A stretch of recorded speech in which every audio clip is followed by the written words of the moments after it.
Congress party ఎన్నికల్లో ఇచ్చినటువంటి హామీలు ఏవైతే ఉన్నాయో ఆ హామీలు ఎంతవరకు నెరవేరాయి? హామీలు అంటున్నారు. వాళ్ళు మేనిఫెస్టో చేసిన ఏ ఒక్క హామీ కూడా నెరవేర్చలేదు. వాళ్ళు ఎంతసేపు free schemes free welfare schemes focus చేస్తున్నారు కానీ ఫ్రీ వెల్ఫేర్ స్కీమ్స్ దేనికా? మీరు అప్పులు చేయనీక, ఇంకా అప్పులు తెచ్చి ఒక కామన్ మ్యాన్ మీద బడ్డన్ పెట్టనీక.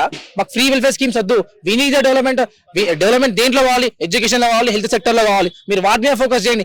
అంతేగాని నేను ఫ్రీ అవ్విస్తా, నేను ఫ్రీ బస్సులు ఇస్తా, నేను ఫ్రీ నిరుద్యోగ వృత్తి ఇస్తా, ఏంది ఇవన్నీ ఫ్రీ స్కీమ్స్ ఎవరికి కావాలి? నువ్వు నిరుద్యోగ వృత్తి ఏమి అవ్వట్లేదు. మాకు కావాల్సిన జాబ్స్ మాకు రిలీజ్ చేయి, మాకు కావాల్సిన ప్లేస్మెంట్స్ ని యూనివర్సిటీలో కరెక్ట్ ప్లేస్మెంట్స్ ని అమలు చేయి. అప్పుడు ఆటోమేటిక్ గా స్టూడెంట్స్ అందరూ కూడా వాళ్ళు సెల్ఫ్ డెవలప్ అవుతారు. కానీ నువ్వు 2500 ఇచ్చి ఎందుకు మాకు 2500 ఇంట్లో కూర్చోబెట్టనిక, అంటే జాబ్స్ చేయకుండా తప్పించుకోనిక లేదు. మాకు కావాల్సిన job, we need development, we don't need free welfare schemes. మహిళలకు ఫ్రీ అవి వేసా ఇవి వేసా, ఫ్రీ స్కూటీలు ఇస్తా, ఏవేవో స్కీమ్స్ అని చెప్పి తీసుకొని వస్తారు. ఫ్రీ స్కీమ్స్ వద్దా అని ఒకటే చెప్తున్నాను. ఫ్రీ స్కీమ్స్ మాకు వద్దు. మాకు కావాల్సింది వి నీడ్ డెవలప్మెంట్. మాకు జాబ్ చేయండి, ప్లేస్మెంట్స్ కల్పించండి, స్కిల్స్ పెంచండి, బిజినెస్ రంగాల్లో కూడా స్టూడెంట్స్ ఇన్వాల్వ్ చేయండి. వాళ్ళందరికీ కూడా స్కిల్స్ వచ్చి ఒక ఐటీ సెక్టర్ కూడా డెవలప్మెంట్ చేయండి. అంతేగాని ఫ్రీ ఫ్రీ ఫ్రీ మేనిఫెస్టోనే చెత్త. ఫస్ట్ థింగ్, ఆ మేనిఫెస్టో ఏవైతే ఉన్నాయో అవి కూడా ఇంప్లిమెంట్ చేయలేదు. నిజంగా చెప్తాను, ఈ రోజు కాంగ్రెస్ కి నేను సపోర్ట్ చేసి ఈ రోజు నేను రిగ్రెట్ అవుతున్నాను. ఈ రోజు రేవంత్ రెడ్డి సార్ మీటింగ్ అయిపోయిన తర్వాత ఆయన ఏవైతే స్టూడెంట్స్ గురించి మాట్లాడలేదో, ఎన్నో సమస్యలు ఉన్నాయి కాలేజీలలో. ఫీజు రియంబర్స్మెంట్, స్కాలర్షిప్స్, ఎంతో మంది స్టూడెంట్స్ ఈ రోజు వాళ్ళ హైయర్ స్టడీస్ కోసం సర్టిఫికేట్ తెచ్చుకుందామని పోతే, ఫర్ ఎగ్జాంపుల్ అది పీజీ అయిపోయిన సర్టిఫికేట్ తెచ్చుకోవడానికి thousands of rupees కట్టాలి.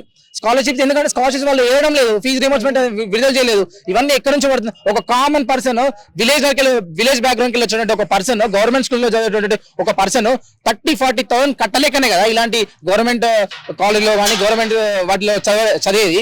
మరి ఈ రోజు ఇక్కడ కూడా మీకు డబ్బు అనిపిస్తే మీరు పోయి బిజినెస్ చేసుకోండి. గవర్నమెంట్ సెక్టర్ లకు వచ్చి ఈ రాజకీయం చేస్తా అని చెప్పేసి గవర్నమెంట్ సెక్టర్ వచ్చి దీన్ని కూడా వ్యాపారం చేయకండి.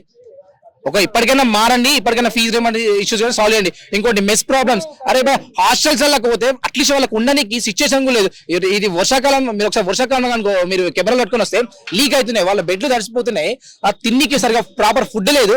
ఈ రోజు మెస్లల్లా మాకు 3,000 రూపీస్ పడుతున్నాయి. చూడడానికి పేరుకే గవర్నమెంట్, కానీ మేము పే చేస్తున్నాము. ప్రైవేట్ హాస్టల్ కూడా అంత ఫీజులో 3,000కి పెట్టే ఫుడ్ కూడా అసలు క్వాలిటీ ఆఫ్ ఫుడ్ కూడా సరిగ్గా ఉండదు. ఈ రోజు ఎన్నో హాస్టల్ ప్రాబ్లమ్స్ ఉన్నాయి. వాటి మీద మీరు ఎందుకు స్పందించలేదు? ఫీజు రియంబర్స్మెంట్ ఇష్యూస్ ఎక్కడమైనా, జాబ్ క్యాలెండర్ ఇష్యూస్ ఎక్కడమైనా, ఇక్కడ యూనివర్సిటీ ల్యాండ్స్ అని కబ్జా జరుగుతుంటే ఈ రోజు వాటి గురించి ఒక్క ప్రస్తావన కూడా తీయలేదు. మీరు తలుచుకుంటే ఆ కబ్జా అయినటువంటి భూములు ఒకవేళ సీఎం గారు తలుచుకుంటే అది పెద్ద మ్యాటర్ కాదు దాని. బట్ వాళ్ళు కావాలని ఎందుకంటే వాళ్ళ పక్షాన ఉన్నటువంటి వాళ్ళ కాంగ్రెస్ పార్టీ వాళ్ళు కానీ ఎవరైనా వాళ్ళ సపోర్టర్స్ ఇక్కడ కబ్జా చేస్తారు కాబట్టి వాళ్ళు మాట్లాడరు. ఎందుకు ఇవన్నీ